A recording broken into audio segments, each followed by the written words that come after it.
For all you elk hunters out there, chasing turkeys is basically the same thing. I know the reaction you just gave me, but don't knock it till you try it, and don't try it without OnX.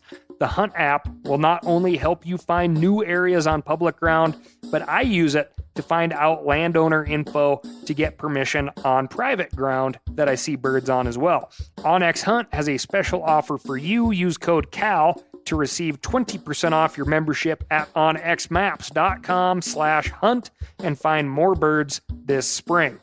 There's nothing like snook hook sets at dawn or catching a tarpon in the moonlight. Find your next fishing trip made easy on fishingbooker.com and experience the magic of the Sunshine State or any other destination on your fishing bucket list.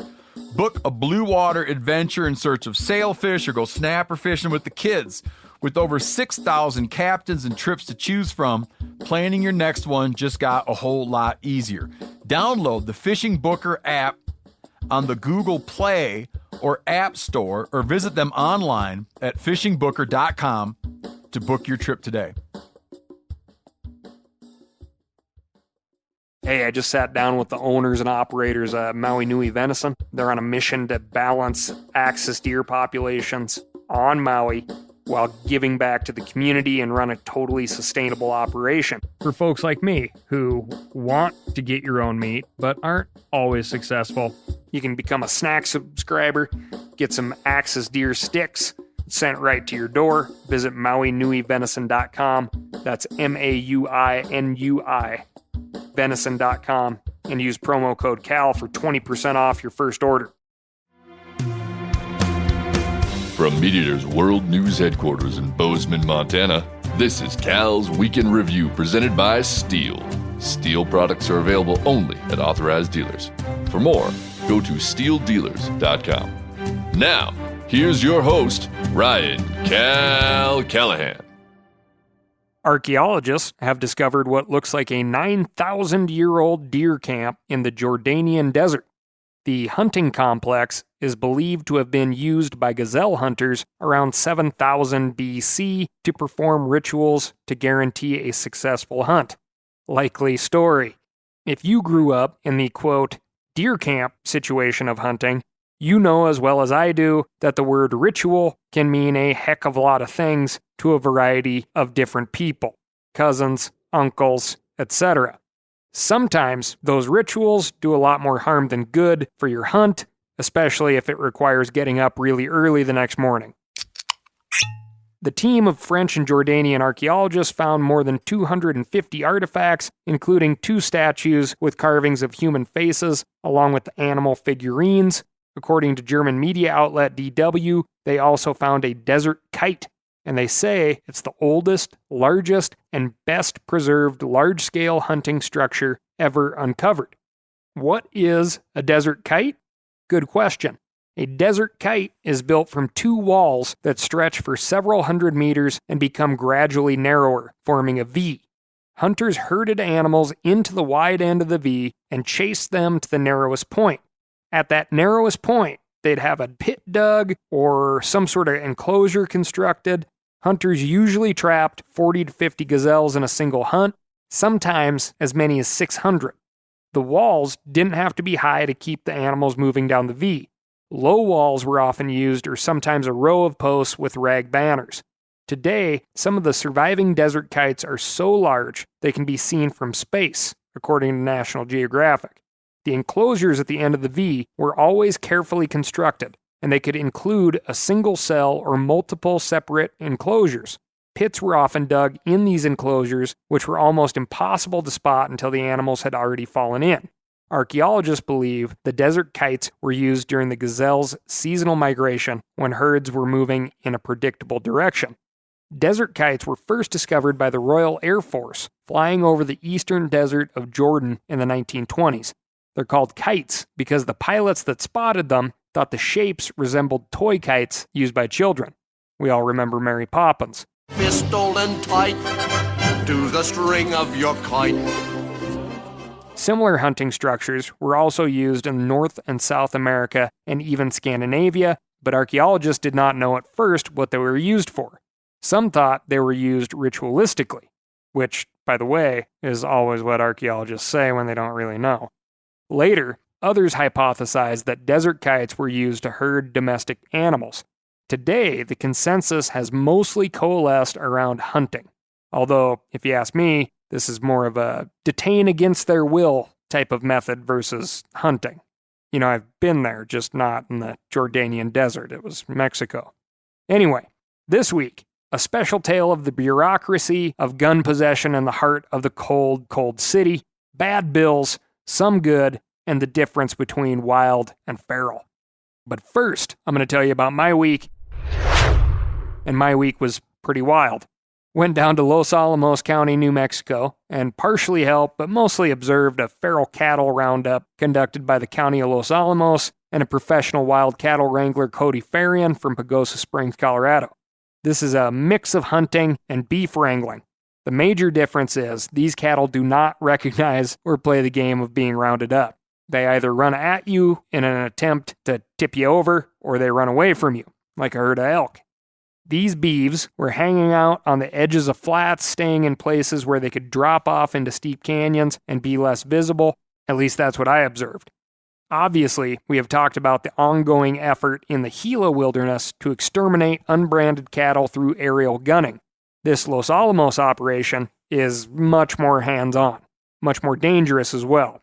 These cattle do not want to be caught. If they are cornered, which Cody does through the use of Catahoula, Dogo, Heeler, Red Tick Cross cattle dogs, they will attempt to run through you or over you to get to safety, even when you're sitting on top of a tall horse. The work of getting the cattle from the location of their capture to a place where a state brand inspector can take ownership of them is also dangerous, but in comparison to the initial capture, much more controlled. Then, the transfer of the animal from the pen or stock trailer into the brand inspector's trailer is either simple or the beef attempts to jump completely out of the trailer by using the same method a mouse does. If their nose can fit through the gap, they're going to try and force their whole selves through the gap. Only it's not a mouse. It's something that could be 1,200 pounds. And bother, I'm stuck on you. And that gap is a good place to smash yourself between metal and, again, anywhere from like 600 to 1,000 pounds of ticked off cow or bull. By the end of my week, it was, a real fun trip. And the Land of Enchantment seldom disappoints. Saw some fun horse work and some impressive cowboy work. If I have a takeaway for you, it is this. We as people put those cattle out there. It's our mess to clean up. The risks are obviously human safety, a social tolerance risk of public land recreation and cattle, and an environmental ecology risk. The cattle are a vector or pathway for both disease to domestic herds and for the continued spread of noxious and invasive plants and grasses. The beef, again, grow large. They literally put a big, deep hoof print on the ground, which leads to massive erosion around water sources, trail systems, and the many native cultural sites in the area. They also eat a lot, and that unmanaged grazing action comes at a cost to native wildlife, and in areas where there are grazing allotments, the cost of putting fewer pounds on cattle for the same rent. So, when considering these roundup types, lethal removal versus hands-on feral beef wrangling, we are actually considering the difference between human safety and human risk balanced against the impact on the landscape. Important to note, unbranded or unmarked cattle, mavericks, are largely only considered feral cattle if they are born out on the range unmanaged. Obviously, calves are not dropped, anywhere already branded. The term wild is generalized, right? As in, holy hell, that is a wild cow. But these animals are domestic stock that have lost their memory of domesticity. They are not wild. And, in the state of New Mexico, an unmarked or unbranded cow or cows belong to the state of New Mexico. To take one or kill one is a misdemeanor offense. If no brands or markings are found by the state inspector, those cattle can be bought at the sale barn. Last person with their hands up owns them. You can see this little adventure firsthand on a future episode of the YouTube series that goes along with this podcast, Cal in the Field, only on the Meat Eater YouTube channel. Moving on to the Bill Roundup, episode 150. First up, in West Virginia, a series of bills have been introduced that would establish a comprehensive motorized recreation program on state public lands. In simple terms, this legislation would allow off-road vehicle access to previously inaccessible wildlife management areas, state forests, and state parks. I can appreciate a 4x4 as much as the next guy, but this activity could harm wildlife habitat as well as hunting opportunities. If you live in West Virginia, contact your state senator about Bills 565 and 563 and let them know your opinion. In Texas, the Parks and Wildlife Commission has passed temporary regulation changes for spotted sea trout. These new regulations will begin March 10 and will reduce the spotted sea trout bag limit to 3 fish and restrict the allowable size to 17 to 23 inches. The rule is designed to leave more spawning fish in the water to help the fish recover from the 2021 winter storm that knocked out most of the power in the Lone Star State and wreaked havoc on wildlife. Up in Minnesota, HF 2764 directs the Commissioner of Natural Resources to evaluate fish designated as rough fish to determine if those species have been properly labeled. Rough fish, also known as trash fish, are thought to be less desirable for anglers and are generally less protected. In Minnesota, these include fish like suckers, bullheads, dogfish, and gar. Take a look at Das Boat Season 2 and 3 on YouTube. We talk about rough fish and rough fishing and the absolutely incredible tale of the big-mouth buffalo. Some of our oldest living freshwater fish in the United States, a few recorded well past the century mark, like 115 plus years old. The big-mouth buffalo are often mistaken for carp and targeted because of their size by bow fishers. But those buffs are incredibly cool native fish that do a great job cleaning up their ecosystem, and there's currently no regulation plan for them. Also, in the state of Minnesota, animal welfare advocates are pushing the state to create a government board to oversee companion animals, aka pet welfare. They argue that the existing Board of Animal Health is too focused on livestock and doesn't address other potential animal health concerns. The bill, HF 208, directs the governor to appoint 13 members from a variety of organizations and fields. Looking through the list of potential stakeholders, I doubt the commission will take a positive stance towards hunting dogs or recommend much action to deal with feral cats. But hey, I could be wrong. Thanks to Brian from Minnesota for sending that one in. Down in the Sunshine State, the Florida Fish and Wildlife Conservation Commission just gave final approval to a new rule that requires all hunters to log a harvested wild turkey prior to moving it from where they killed it. The new rule requires hunters to report their turkey harvest within 24 hours using the same reporting system as deer. You can imagine how the old rule turned a bunch of honest hunters into regulation violators when cell service was poor. The Florida Wildlife Commission also approved a rule that allows the aquaculture and sale of Florida largemouth bass for food. The commission has been considering the rule over the last 4 public meetings, but they just gave final approval on March 2. Not sure where the demand comes from on that one.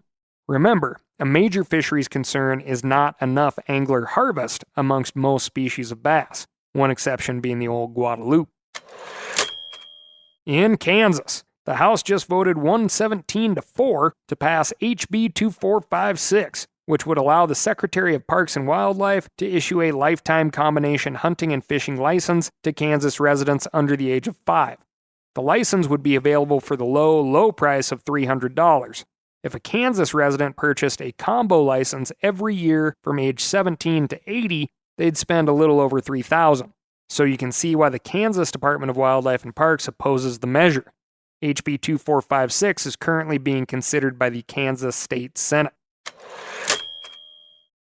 For all you elk hunters out there, chasing turkeys is basically the same thing. I know the reaction you just gave me, but don't knock it till you try it, and don't try it without OnX.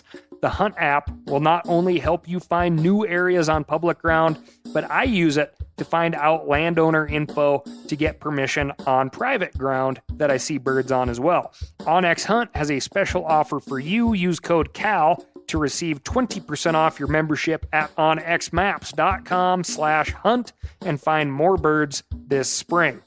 Now, a lot of you guys are familiar with the old hunting tradition. of eating, some organ, the heart or a chunk of liver off the first animal you kill. I had that when I was a little kid, and it was a big deal. Organ meats were always prized by frontier people who knew the importance of getting a lot of different minerals and nutrients. And as often is the case, those guys were onto something, because organs are among the most nutrient-rich foods on the planet. And you can get the same benefits your ancestors craved via convenient daily capsules from Heart and Soil, made exclusively from regeneratively raised, grass-fed, and finished cattle. Heart and Soil's unique freeze-drying process means all those important nutrients are trapped in, ensuring you experience every one of the benefits of nature's superfood in a clean, convenient, taste-free capsule. Find out more at heartandsoil.co. And make sure to use code MeatEater for 10% off your purchase. That's heartandsoil.co. Use the code MeatEater. We've all seen plenty of gadgets and fads come and go, but here's one product that stood the test of time: Seafoam Motor Treatment. Lots of hunters and anglers know that Seafoam helps engines run better and last longer. It's really simple. When you pour it in your gas tank, Seafoam cleans harmful fuel deposits that cause engine problems. I'm talking common stuff like hard starts, rough engine performance, or lost fuel economy. Seafoam is an easy way to prevent or overcome these problems. Just pour a can in your gas tank and let it clean your fuel system. You probably know someone who has used a can of Seafoam to get their truck or boat going again. I guarantee you've listened to them, because I use it regularly. People everywhere rely on Seafoam to keep their trucks, boats, and small engines running the way they should the entire season. Help your engine run better and last longer. Pick up a can of Seafoam today at your local auto parts store, or visit seafoamworks.com to learn more. In Ohio, SJR 3 would establish a constitutional right to hunt and fish. The resolution would amend the state constitution to forever preserve the right to hunt, fish, and harvest wildlife using traditional methods. SJR 3 is currently sitting in the Senate Agriculture and Natural Resources Committee. Oklahoma. Oklahoma is considering several bills we're tracking. HB 4281 would allow hunters to go after coyotes with spotlights and night vision. SB 1771 would allow hunters who have the permission of a landowner to kill feral swine at night without a permit. SB 1791 would prohibit a game warden from entering private property solely because they hear the discharge of a firearm. And SB 1828 would allow the Wildlife Conservation Commission to declare a muzzleloader season for velvet bucks during the last week of August if it's determined the population can handle it. In Maryland, HB 1279 would authorize the Department of Natural Resources to allow Sunday hunting on private property statewide and on any public land the department has designated for hunting. Right now, Sunday hunting is only allowed on certain dates and in certain counties. And, although it's a different branch of state government, the New Mexico Supreme Court recently declared unconstitutional the Game Commission rule barring the public from stretches of river deemed quote-unquote non-navigable. This is a big deal for public access. This ruling voided 5 earlier certificates the Game Commission had granted to landowners closing rivers through their property. This is a huge win for stream access, but don't expect this saga to be fully over. Keep an eye on what New Mexico Governor Michelle Lujan Grisham does, says, and who she appoints to the Game Commission in the run-up to the election this fall. Interestingly enough, Governor Lujan Grisham just pocket vetoed SB 2, a 33% raise that would have brought the pay of Supreme Court judges up to that of federal magistrates. Appeals court and district court judges would have increased their pay along those lines as well. Sources at the Capitol are asking the question, is this the governor being thrifty? Or is this the governor retaliating against judges who ruled in favor of stream access, which again is in favor of the New Mexico State Constitution? Interestingly enough, had the governor issued a normal veto instead of a pocket veto, it would have come along with an explanation. I guess a good way to remember the difference is what goes on in the pocket veto is noticeable, and you can jump to conclusions, but you can't see inside the pocket, so you don't really know. I guess it's kind of like the political version of, is that a middle finger in your pocket, or are you just happy to see me? Finally, over at the federal desk, the CWD Research and Management Act has been formally introduced in the United States Senate. As we've covered previously, the act would support state and tribal efforts to develop and implement CWD mitigation strategies, as well as fund research to better detect and prevent the disease. It's the first piece of federal legislation aimed at combating chronic wasting disease, and it has the support of both Democrats and Republicans. If you want to make sure the CWD Act ends up on President Biden's desk, call the U.S. Capitol Switchboard and ask your senators to co-sponsor the CWD Research and Management Act. If they're already on the bill, call and thank them for supporting deer hunters and the pursuit of sound science. Just a reminder, if you hear about a new bill or regulation that gets you fired up, send it to askcal@themeateater.com. That's askcal@themeateater.com, and we'll help get the word out. Spring hunting seasons are coming up, and we'll all be building up that anticipation of opening morning in the turkey woods or bear woods or even spring fishing opener. And something we do not talk about is the anxiety of wondering if some other nature lover is going to be in our spot before we get there on opening day. So, in honor of that, I present this next segment to you as a reminder of what some folks go through just to enjoy the simple efficiencies most of us hunters take for granted. And keep in mind, when Alex leaves his house, he knows there will be other people wherever he goes. But he keeps going. Now, as a special contribution from our own Alex Tilney, who just wants to simplify his life by putting his long gun in his apartment. There are 8.3 million people living together inside the 300 square miles of New York City. And as you may have heard, gun ownership is not encouraged. Just to start my application to own a long gun inside the 5 boroughs, I had to submit the following. Every address where I'd lived for the previous 10 years, my current employer and employment history, any existing guns I own and their serial numbers, a description of where and how I will keep the guns secured, the name and contact info of the person who will safeguard the guns in the event of my incapacitation or death. This is my wife Sarah, a person with a taste for venison and logistical challenges. A 17-item questionnaire to determine if I had ever used a different spelling of my name, been fired from or rejected for military service, used drugs, suffered from or ever been treated for mental illness, had any restraining orders against me, or been subject to arrest, indictment, or summons for, and here I'm quoting, any offense other than a parking violation in any jurisdiction, federal, state, local, or foreign. The words any in that sentence are in all caps. Anything other than a flat no to any item on the questionnaire means you have to upload an explanatory statement to the online NYPD application system. In 2012, I'd gotten busted for having my dog off leash in a no dogs allowed park. So I dug through my files and uploaded a copy of the judge's dismissal statement. Luckily for me, the police officer's handwriting on the summons was too messy to be legible in court.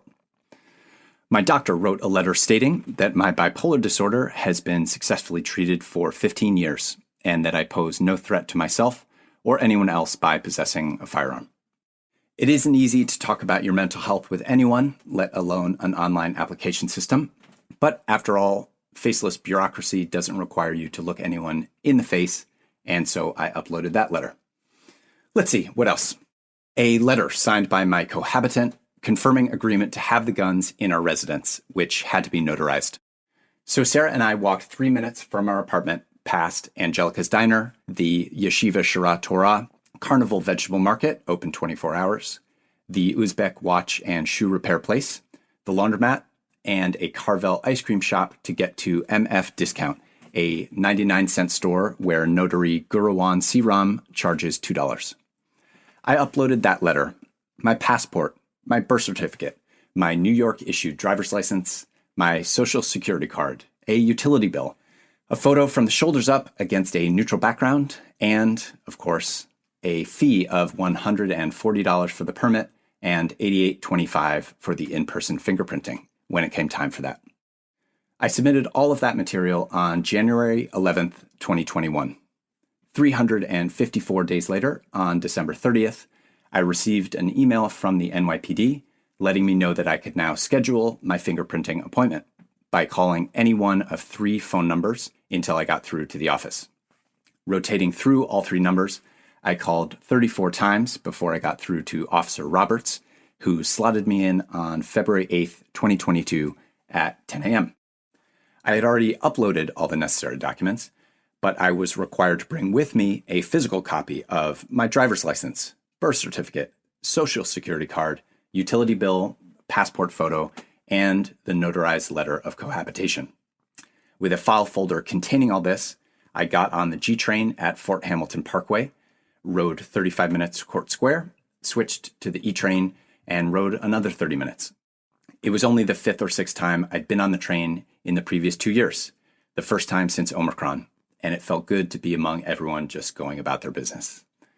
I arrived at 9:40 a.m. outside of Queensboro Hall, red brick with concrete columns out front, a building that looks like a suburban high school. After going through a metal detector and putting my bag through an x-ray machine, I found the firearms licensing department in a basement office 2 levels down. There was no wait to sign in. The office badly needs a coat of paint.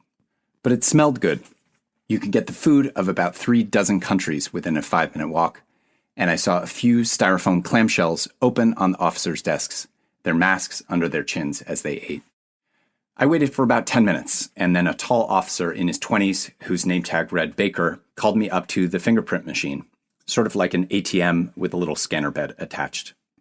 We were separated by a pane of plexiglass taped to the unit, with a hole cut out for me to put my hand through. It seemed like Baker was still learning the machine, and so I tried to roll my fingers in what seemed like the right way.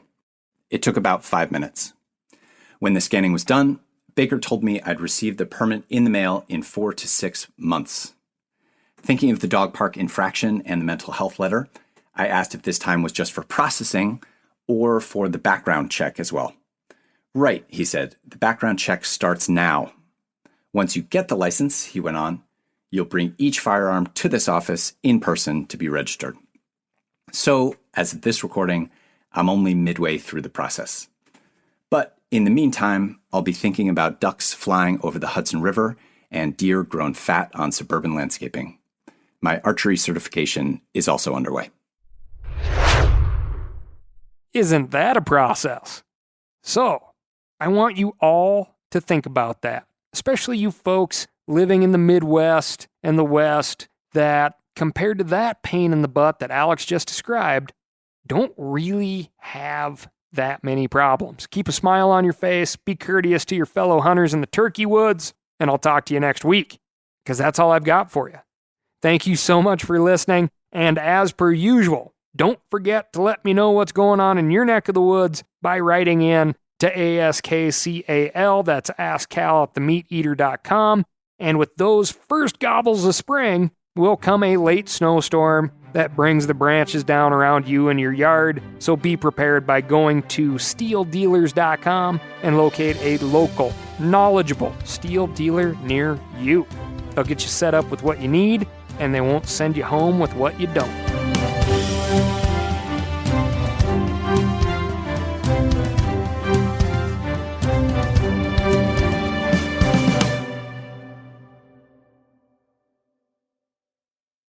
I'm sure a lot of you guys remember the old ceremonial hunting tradition of eating the heart out of the first animal you kill. Meat from those organs are among the most nutrient-rich foods on the planet.